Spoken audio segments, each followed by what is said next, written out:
Amazon's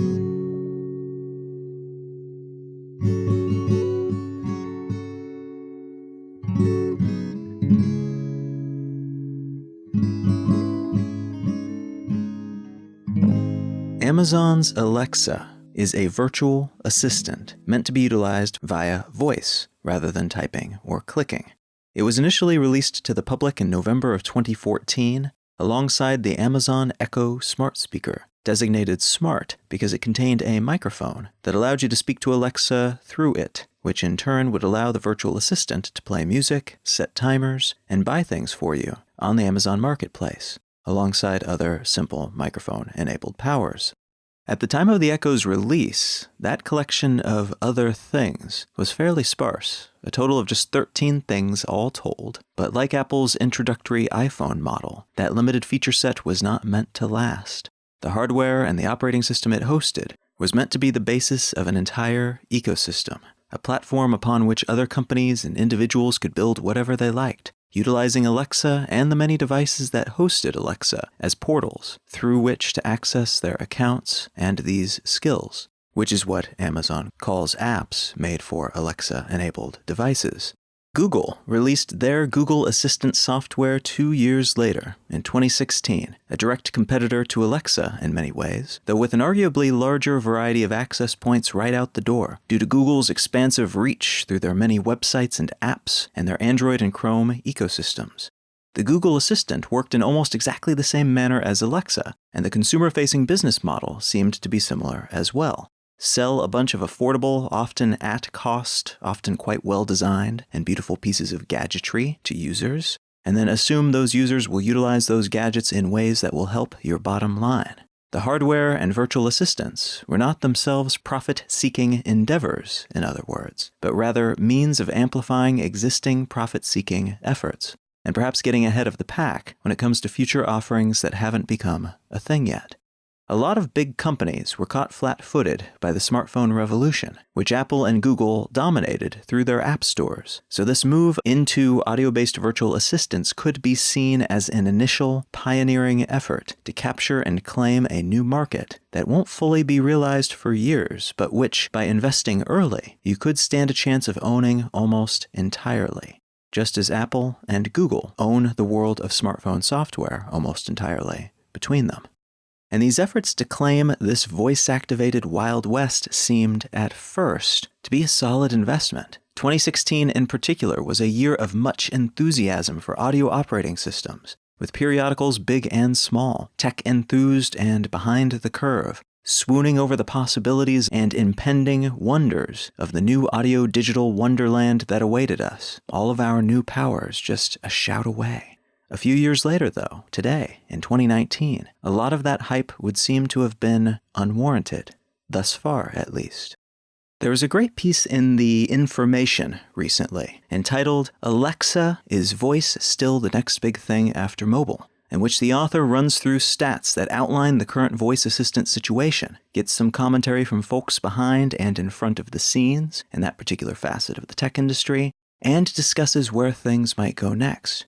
In typical fashion for The Information, a periodical that does a lot of solid original reporting, some of the data isn't yet publicly available, and therefore not publicly confirmable. But if true, and they do have a good reputation for getting such things right, so I'm guessing they did their footwork on this, the numbers that they gleaned from the folks involved with these programs are pretty damning. For example, there was a lot of PR fanfare from Uber after they got on board with Amazon to create a relatively early Uber Alexa skill back in 2016. But according to sources at Uber, less than 0.002% of the more than 15 million Uber rides that Uber provides per day around the world are booked by voice. What's more, one of Amazon's biggest pitches for Alexa that you could buy things using your voice. You could refill your toilet paper supply, or buy some Sharpies, or shop for jeans, without having to look at a screen at all. That never really became a thing.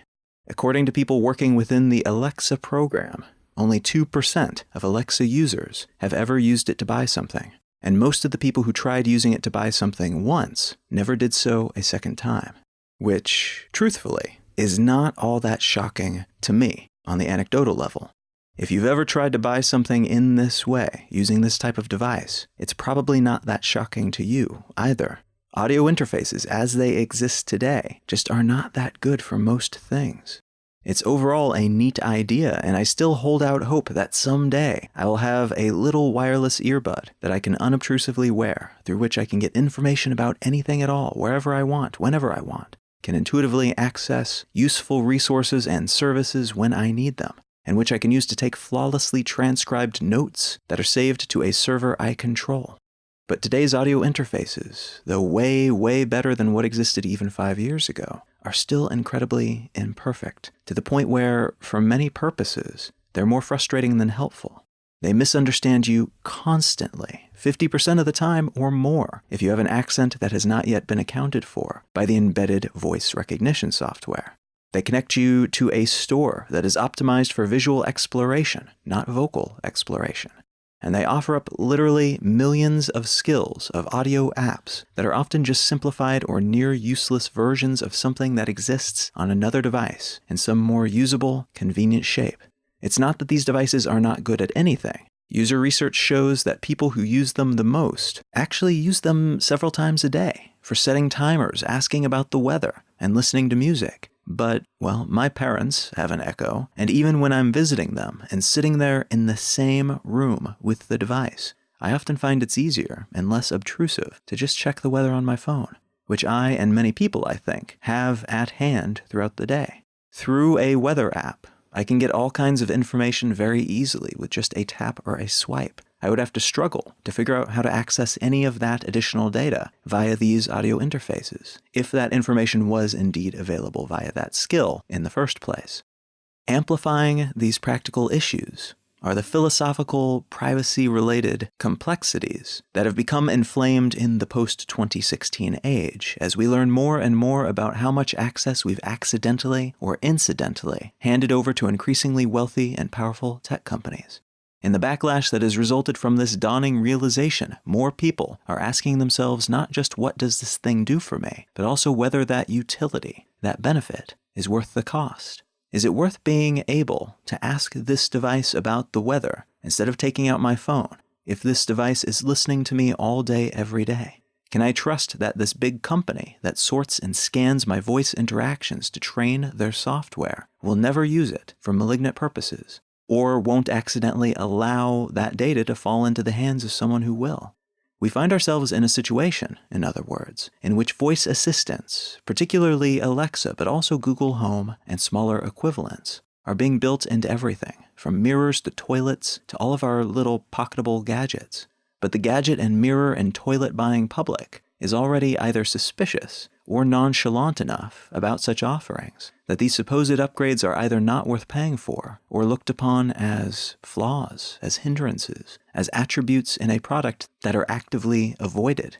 Now, I still personally hope to have that perfect little earbud of my dreams someday, but none of the voice assistants of today give me anything close to what I'm looking for. And in fact, the dumb earbuds, the ones without voice assistance, are preferable to me at the moment. Why pay more for a device that primarily or secondarily benefits the company from which I purchased it? Why should I allow them to collect my data through these audio interfaces rather than grabbing something cheaper that doesn't follow me around and phone home with my details? Navigating around this trend is not a huge deal for me, but this is a troublesome situation for companies like Amazon that have invested so much in this ecosystem. Their intended business model was predicated on getting this software into as many hands, into as many ears as possible, even selling their Echo hardware at cost at times to keep prices low so that they could increase their profit margins elsewhere. Which, in practice, means creating new spaces where they can track user behaviors and potentially create new channels through which ads can be delivered. Both of these priorities tie back to advertising, but while the latter is about selling ad space, creating little audio billboards upon which they can plaster callouts for hawkers wanting to sell us their wares, the former is about increasing the value of their existing ad space. Amazon and Google learning more about us, so they can take that data, combine it with other things they know about us, so they can better target us with ads they believe will be more likely to get us to buy things. And that's especially beneficial to them because a targeted ad is more valuable than an untargeted ad, which is a fancy way of saying that the more they know about us, the more they can make from us. And you can view this as a fair enough type of play, where they provide us with useful things, and in exchange, they get to track us when we use those things, while profiting from the data collected. Or you could see it as one more invasion of privacy, to pile atop all the others that we endure day in and day out.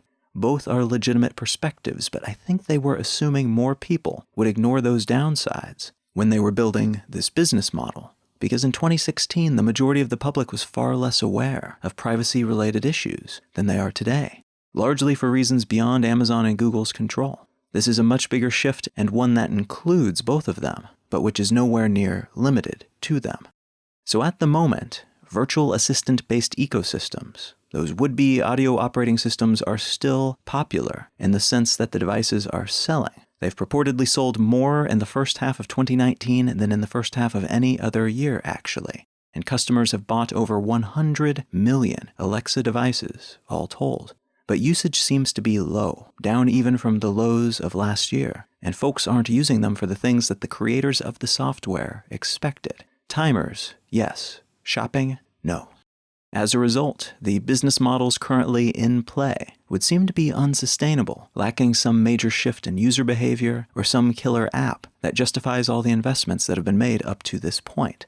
Part of why this audio interface downswing is so interesting is that it stands in contrast to what's happening in the world of audio more broadly. Music streaming services are flourishing, and radio stations have held up much better than the shift to digital numbers implied a few years back. Folks are still listening to their local stations for a variety of reasons. But what I want to talk about today are two portions of the non-music, non-radio audio world that are doing spectacularly well monetarily, and which seem to be hitting an inflection point, a transition phase that could have a major impact on how we listen and what we listen to.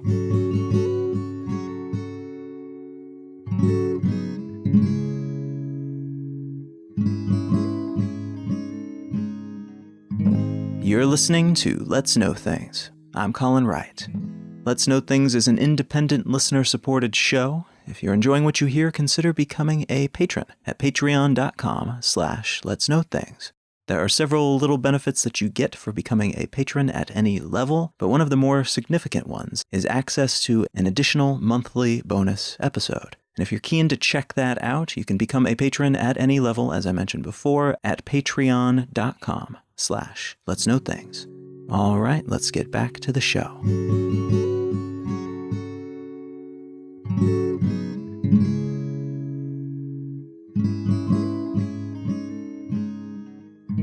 The article I want to start with today comes from the New York Times, and it's entitled, "Have We Hit Peak Podcast?" with the subtitle, "If Past Experience, blogs, is any indication, a shakeout is nigh." This piece, which was only published a few days before the day I'm recording this, has already, in that short time, received a huge amount of pushback, some of which is probably quite productive, some of which is almost certainly not, and then some of which is actually borderline abusive, which is interesting based on the context, but also unfortunate, because pylons of this kind can cause a lot of damage, and the people causing that damage seldom seem to realize that there are real human consequences to their public shaming. The framing of the piece itself, though, is part of the catalyst for that abuse, because it orients a discussion of the world of podcasting around the experiences of a very small sub-niche of the industry, that of people who start podcasts, assuming their show will make them famous or help their personal brand, but who then stop after a few weeks, when their efforts do not immediately get them book deals or make them massively wealthy due to mattress or underwear sponsorships. Which, based on the research available, which isn't a lot, but which is something, is a thing that happens in statistically significant numbers. A lot of people start podcasts for a variety of reasons, and then stop soon after, before they've published their 8th episode, most frequently, according to the numbers that we do have. Just like with blogs, a technology to which podcasts are often compared because of their ease of use, ostensibly free cost of entry, and the potentially wide dissemination for one's work that they offer. A lot of people are hopping onto podcasts as a platform, not because they're in any way inclined toward audio as a medium, toward the world of podcasts as a subculture, or even because they necessarily listen to podcasts themselves. To many people, podcasts are the hot, new, burgeoning, mainstream opportunity, and as a result, podcasts are trendy and interesting and worth trying out. And many of those people who dip their toes in, who dabble for a few weeks before giving up, will then leave once it's clear that yes, the cost of entry is low, but the work required to make a name for themselves within an increasingly crowded space will be much higher than they are willing to spend in terms of time, energy, and resources. That premise sets the tone for this piece, which opens with a discussion of one such would-be famous, would-be wealthy, start-then-stop podcaster. And it has led to a lot of ridicule and harassment for the woman who is featured because of those assumptions that she had. But to be clear, the backlash is probably more legitimately aimed at the Times for how they framed this piece. Now, I don't personally think abuse is warranted in this kind of situation to begin with, but, she was interviewed for this piece and almost certainly had nothing to do with the framing of it. The Times, on the other hand, decided to present a scenario that was written as if it was representative of an entire industry, which is a big part of why many people got so riled up about it. So if you're going to criticize, keep your criticisms productive, and, very importantly, make sure that they are aimed in the right direction. Part of the reason this piece has caused such a stir, though, beyond many within the world of podcasting feeling that it was a gross mischaracterization of their maturing field, is that the podcasting industry is in the midst of a massive growth spurt. Experts from media, from finance, from tech, and beyond are proposing that this moment might represent an inflection point for the medium. Due to the large increases in listenership around the world, the widespread attention podcasts are garnering, even amidst well-known operators who typically work within other mediums, and due to the massive influx of new investment in this space by podcast world sophisticates, but also by entities that could really put their money anywhere, but who have, for a variety of reasons, decided to turn their collective attentions toward podcasts at this moment. In other words, podcasting seems to be growing up, and having someone else come in and define what podcasting is from the outside, incorrectly by many podcasters' estimates, but also just really not in a particularly flattering light. That's led to a lot of hackle-raising and angry muttering on social media, in blogs, and yes, on podcasts that are discussing this Times piece. Now, that bit of industry gossip laid out, let's take a step back and talk about what's happening in the world of podcasting right now. How podcasting is overlapping with another similar but distinct industry, and discuss how this influx of attention and resources might change the field, for better and for worse, in the coming years. Podcasting, as an industry, as I mentioned, is maturing at a rapid pace, and I say that not in the holistic sense, though it's absolutely maturing holistically as a medium, as an art form, as a means of storytelling and communication and technology as well. But right now I'm using mature industry in the economic sense, meaning it's beginning to pull in more resources, and thus beginning to be taken more seriously as a vehicle through which money can be earned and customers can be reached. Hence this new round of additional resources. Where there's attention, there are entities wanting to get themselves a piece of that attention. Before I start listing podcasting numbers, a big caveat about these sorts of stats. Many of them are self-reported, and many are based on numbers gathered from certain platforms, shows of a certain size or category, or those that are otherwise non-representative of the world of podcasting as a whole.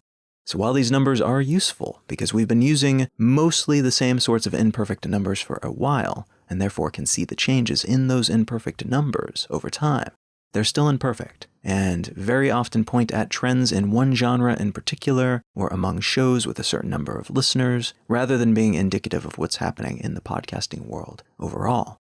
That said, there's somewhere around 750,000 podcasts available through podcasting platforms like Apple Podcasts and Stitcher and Google Podcasts and so on, and there are over 30 million episodes available from those 750,000 shows as of June 2019. The podcasting platform Blueberry, which puts out pretty solid stats on a fairly regular basis, says that only 19.3% of existing podcasts published a new episode between March and May of 2019, which lines up with other data produced by Edison, Nielsen, and Statista that indicates somewhere in the neighborhood of 20% of those 750,000 podcasts that exist are still active. Active in this case meaning that they have not been canceled and they have not finished up. An important distinction, as there are a lot of limited-run shows out there that are not meant to continue in perpetuity, and while they are not considered active, they also were not canceled or dropped. And as such, they are not data points indicative of what's called podfade, a term that was coined in 2015 to refer to the purported tendency of podcasts to disappear due to lack of attention or interest from audience members or those producing them. Rumors of the podcasting industry's death aside, though, rumors that have been popular link bait material since the early 2000s, most of the numbers here are looking pretty rosy. 51% of the US population has listened to a podcast at some point, and regular podcast listeners listen to an average of 7 shows per week. Over 30% of the United States population listens to at least one podcast each month, and this is a particularly interesting way of framing this data, I think, especially because of how many smart speakers exist in homes these days, even if they're not being used the way Amazon and other companies want them to be used. About 50% of all homes play podcasts every month. So someone in half the homes in the United States is playing at least one podcast each month, which means even the non-podcast listeners in the family may hear podcasts at times.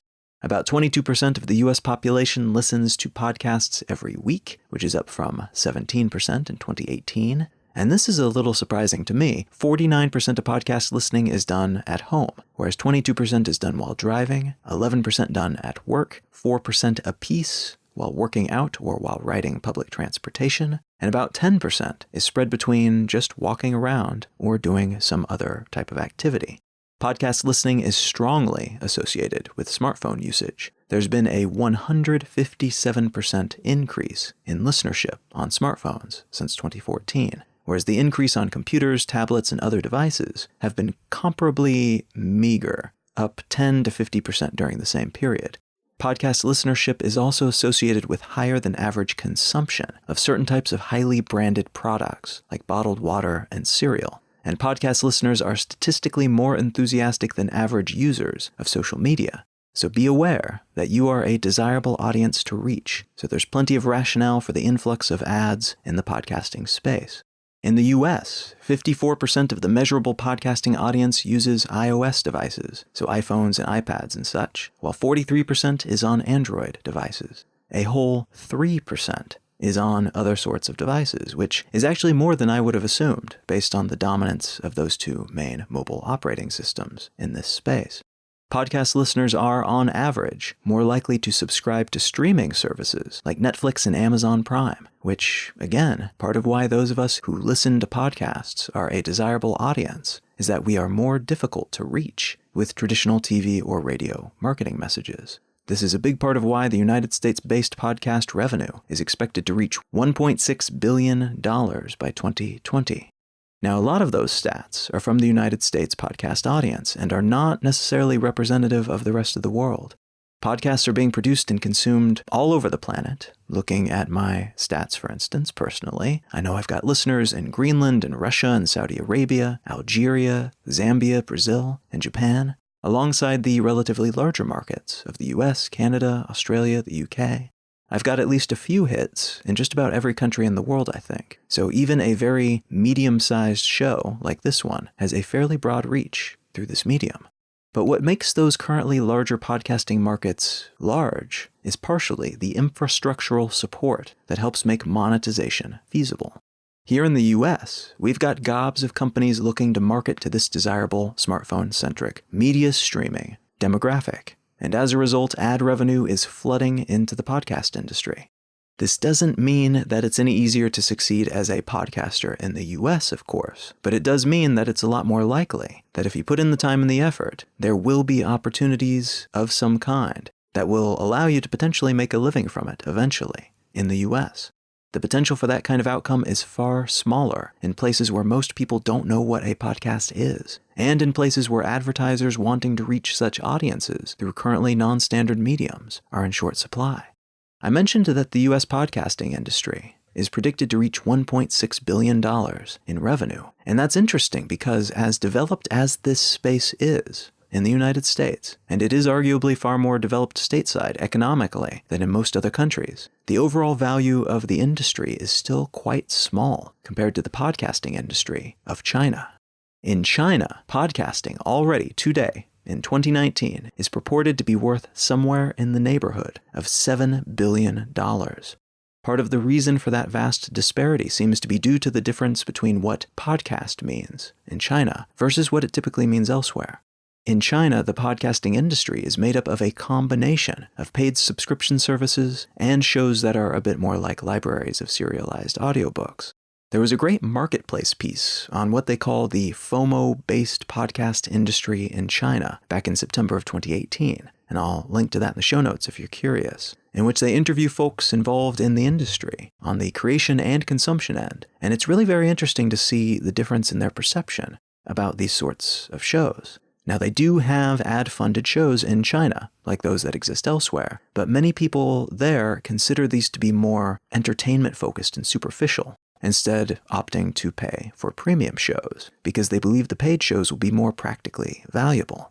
And that's a big distinction here. Many of the people who listen to podcasts in China seem to do so because they perceive it to be a method of self-improvement and self-education, rather than it being a pastime, something to distract themselves with while doing something else that doesn't require their full attention. This market is built for people who see podcasts as something more akin to a collection of university lectures. And the idea is that the university lecture that they are not paying for is probably just trying to sell them something, while the one that they pay for may help them make more money, may help them learn marketable skills, may help them get ahead.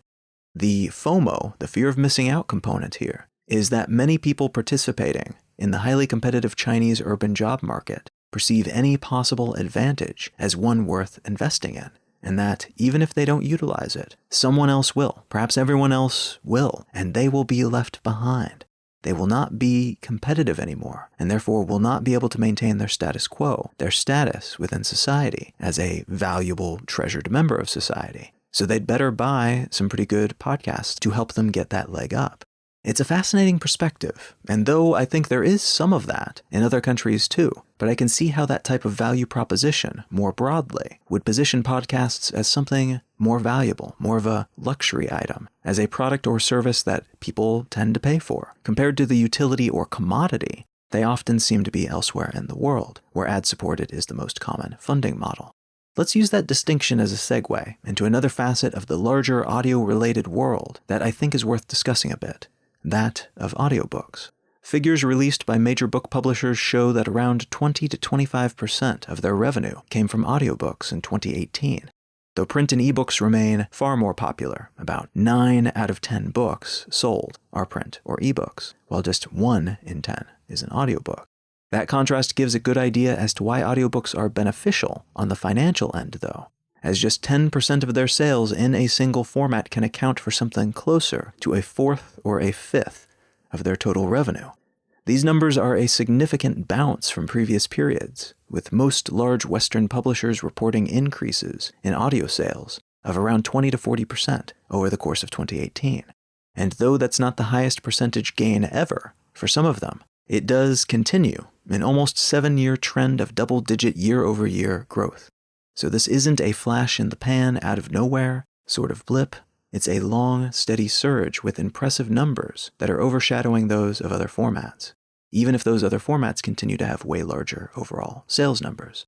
There are many theories as to why people are glomming onto audiobooks the way that they are, ranging from a relative lack of focus of the kind required to sit and stare at a book and its pages for hours on end, to the nostalgic ease that we feel when we have someone else read to us, compared to reading in our own brains.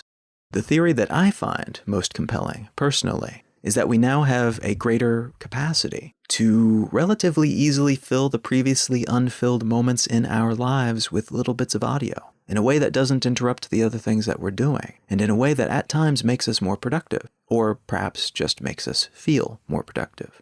Either way, the sales numbers are increasing, and the market for audiobooks of all genres is growing, feeding the variables that then catalyze more growth, leading to a beneficial cycle. More sales equals more investment in making audiobook versions of books, and more reliable and well-produced audiobook formats means more sales. Even in the US and similar markets, though, well outside of China's audio market, we're seeing a lot of cross-pollination and silo breaking when it comes to audiobooks and podcasts. Amazon's audiobook sub-brand, Audible, has been experimenting with exclusive shows, available only to Audible customers. And for a while, those premium shows were essentially just podcasts that were kept behind a paywall. The nature of these shows has since been refined so that they're more like short audiobooks, but some of the original content produced for this purpose were, in essence, just podcasts produced by an audiobook company, presented as a bonus to customers who they assumed would like such things. Here are customers who enjoy listening to stuff throughout their day, so let's give them more stuff, even if the format isn't precisely the same as what we typically offer, what they typically pay for. There's a certain logic to that way of thinking, and it's worth keeping in mind as we consider what might happen next in these spaces, both of which are growing and both of which are growing perhaps due to some of the same variables that are changing our habits, so that we have more time for information and stories delivered via such mediums. Or perhaps due to our willingness to change our own habits in order to carve out more time for this kind of engagement. Communication delivered via audio. It's interesting, given this overlap, this somewhat generalized enthusiasm for audio-based entertainment, which runs up against the continued enthusiasm for music of all sorts, even as the business models and devices through which we access that music changes over the years. It's interesting that these smart devices, these Echoes and Google Homes, are not more popular.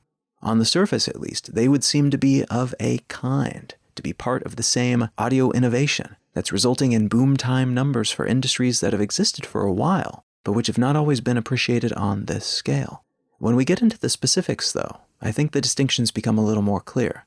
For one, audio content is distinct from the devices through which we consume audio content. Most people who listen to podcasts and audiobooks have smartphones and computers that serve as decent enough speakers or outlets for headphones, and the pitch of buying an additional device, one that is in some ways even less capable for that purpose because it's plugged into the wall, or because it blasts the sound to everyone within hearing distance, rather than keeping it snugly and less obtrusively in your ears and your ears alone. There's just not an obvious benefit there for most people. On top of that, although these speakers are often positioned and branded as smart speakers, what they really are in practice are lightly concealed microphones. They serve as speakers just fine, but their real value proposition, the thing that makes them ostensibly smart, is the microphones that they contain. And that proposition is often more valuable for the companies that make and sell them, the companies that are able to use them to soak up information about us, than they are for us. I can't help but wonder if this realization is part of what stimulated a recent uptick in podcast industry investment from players that have long had advantages in this space but have not until just recently decided to actually do anything about it. One audio path closes, so they re-aim their dollars at another potential inroad with a similar audience.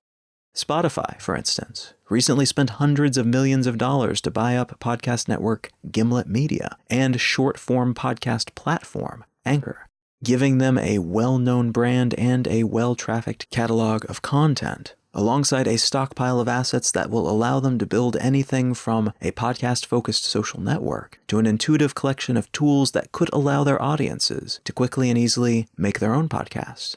This comes after a 2-year process during which Spotify slowly began introducing podcasts on their, until recently, music-only streaming platform, a move that has, in those 2 years, netted them the title of second biggest podcasting platform overall. Higher-ups at Spotify have said in interviews that they plan to make more podcast-related acquisitions in 2019, and that they're planning to spend around $500 million to do so. The CEO of Spotify has said that podcast users spend almost twice the time that music listeners spend on the platform, and that in the near future, he thinks about 20% of all Spotify activity will involve listening to non-music content. While Spotify considers the beneficial blending of music and podcasts, Apple seems to be doing the same for music, TV, and audiobooks.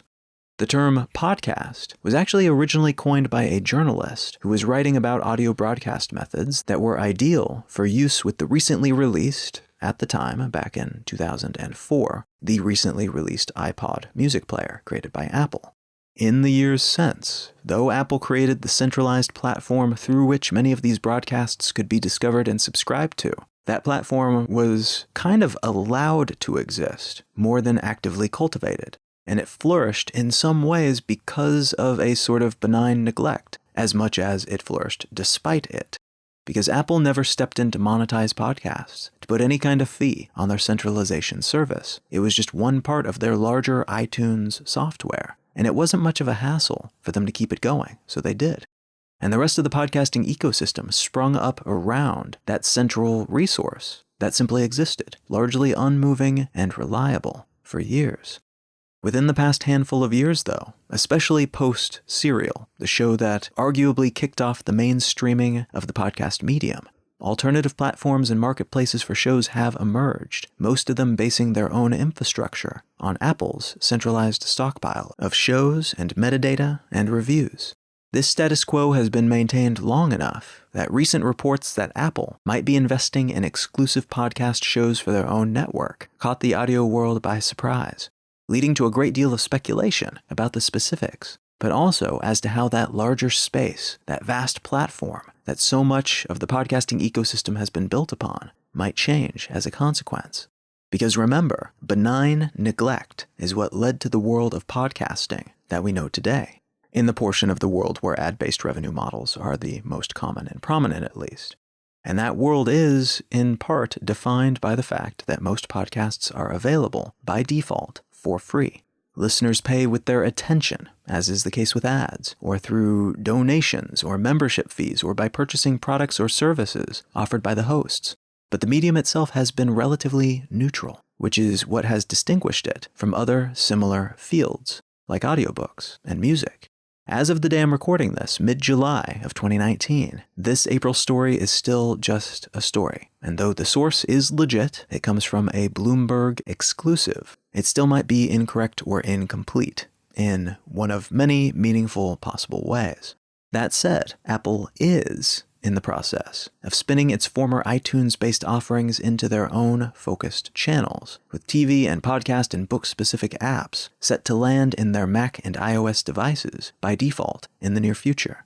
And since they find themselves increasingly in competition with companies like Spotify for audio, with Amazon for book and other media sales, with Google for devices and apps and gobs of other things, it makes sense that they might enter this space, just as they've recently entered the TV and film and music spaces, in an assortment of ways, with content that helps set their offerings, their marketplaces and platforms and services, apart from the many other quite similar offerings being promoted by other massive tech and media entities.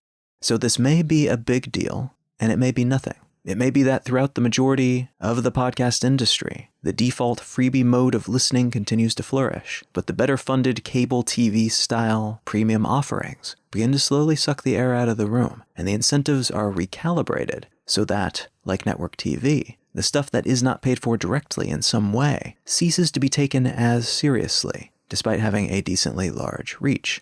It may also be that Apple pulls the rug out from under the existing setup and redefines the space in their favor, making it trickier to listen to anything listed on their network, ad-based or paid for, on anything that is not an Apple device. This is unlikely, but theoretically possible, and it would seriously alter the podcasting landscape overnight, leading to a balkanized industry defined by walled gardens, at least until somebody else could set up a new, neutral platform for such things that everybody could agree to use. What seems likely to me, and a lot of the commentators writing about Apple's possible next moves in the world of podcasting, is that they will create their exclusives, and so will everyone else, and we'll begin to see, like in the world of video streaming, a slow but steady fracturing of the industry. An industry that contains content superficially similar to what's available for free elsewhere. There are plenty of shows and movies available that you don't have to pay to watch after all. We will see the paid side of that, though, break up into these many spheres of influence, as is currently the case with Netflix and Disney Plus and HBO Go and Apple's TV offerings and Amazon's Prime services, and the new Netflix-like entrants that have been announced by seemingly every single media network in existence. It's worth remembering that the video-on-demand space is flourishing, even as it is breaking apart, and that means that there can be benefits to this kind of split, mostly as a consequence of all that competition. But there are also negative consequences, mostly related to the suffocation of smaller players in an ecosystem that becomes increasingly dominated by larger beasts. suffocated by a lack of money, but also in terms of where the infrastructural support goes. The biggest shows and networks will tend to get more press, more front-page features, more overall attention than the smaller, non-network, non-pay-to-access offerings. It's also worth remembering that at the end of the day, there's just a finite amount of time available each day. And if there are 30 Game of Thrones scale productions to indulge in within the world of podcasting at any given moment, what chance do the smaller, less well-funded, less well-promoted shows have? It would be amazing to be able to choose from that many well-made creations, obviously, but that could also lead to a situation in which entrenchment begins to hold, and certain types of ideas and gatekeepers flourish, while others struggle to be heard, to create, to be capable of funding their work, because it doesn't fit within the confines of what makes a hit in an industry in which only hits, defined by a specific collection of metrics, will do. This might be the moment right before the moment when podcasting's quaintness, its underdog status, disappears, which could be a bittersweet moment for those of us who love the industry. It's amazing to see it grow up, to see more attention paid to something that we love so much, but there's also warranted worry that in growing up it will change. Not necessarily just for the good or the bad, but change, nonetheless, in mostly neutral ways probably.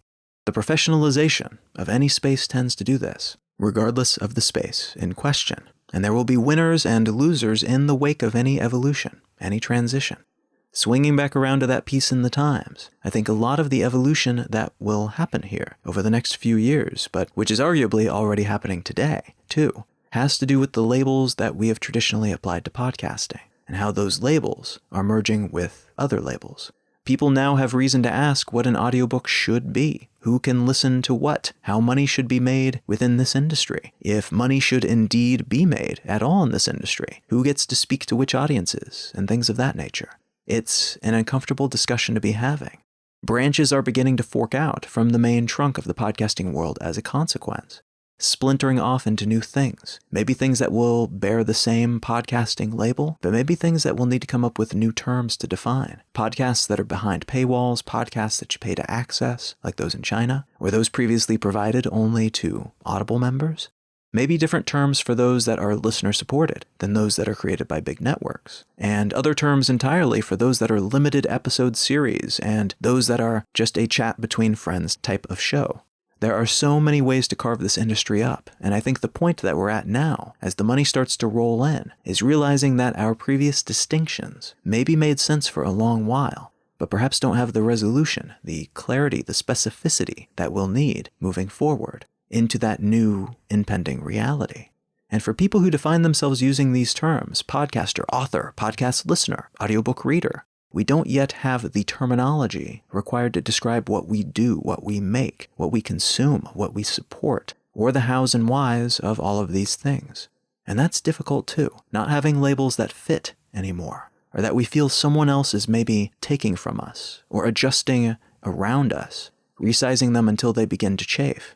Recognizing all of this and this potential for change and evolution does not necessarily make those changes any easier to tolerate, to deal with, or even to notice necessarily as they happen. But it does make it more likely that we will find niches that we enjoy as they emerge. And it may even incentivize us to play a role in defining what those niches are, what new powers these tools grant us, and how this type of media can continue to evolve and branch out in the future.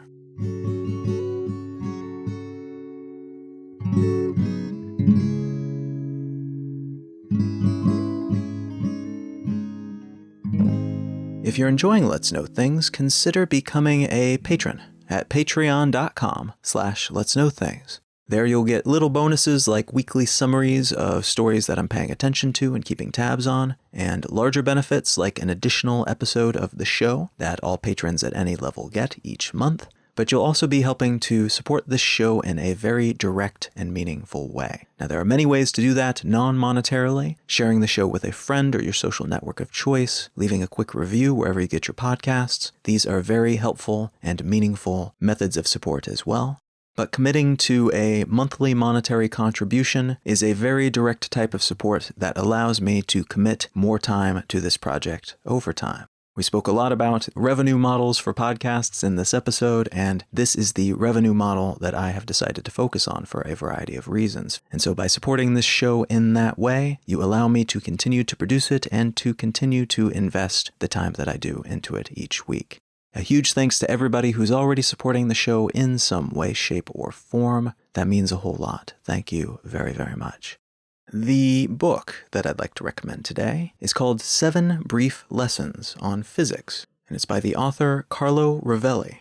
This is a very short book. I listened to it as an audiobook, and I think it was about 2 hours long, something like that. But I've read longer books by this author as well. One in particular that was about time was incredibly illuminating and incredibly well written, just a true mind-bending joy to indulge in, and this book was no different, despite being shorter. It is essentially what it says it is in the title. It is 7 very quick lessons about physics, but these lessons are engrossing. And I suspect they would be engrossing whether or not you are interested in science at all. If you'd like to sit and engage with a collection of very thoughtful, very interesting physics ruminations, this is definitely worth your time.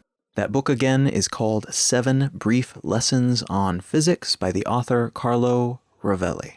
You can find out more about me and my work at colin.io. You can find my blog at exilelifestyle.com, and you can find the show notes for this episode and every episode at letsknowthings.com. Feel free to reach out and say howdy on your social network of choice. I am Colin Wright on Facebook, and @Colin is my name, pretty much everywhere else. Thank you so much for listening. I'm Colin Wright, and I'll talk to you again next week.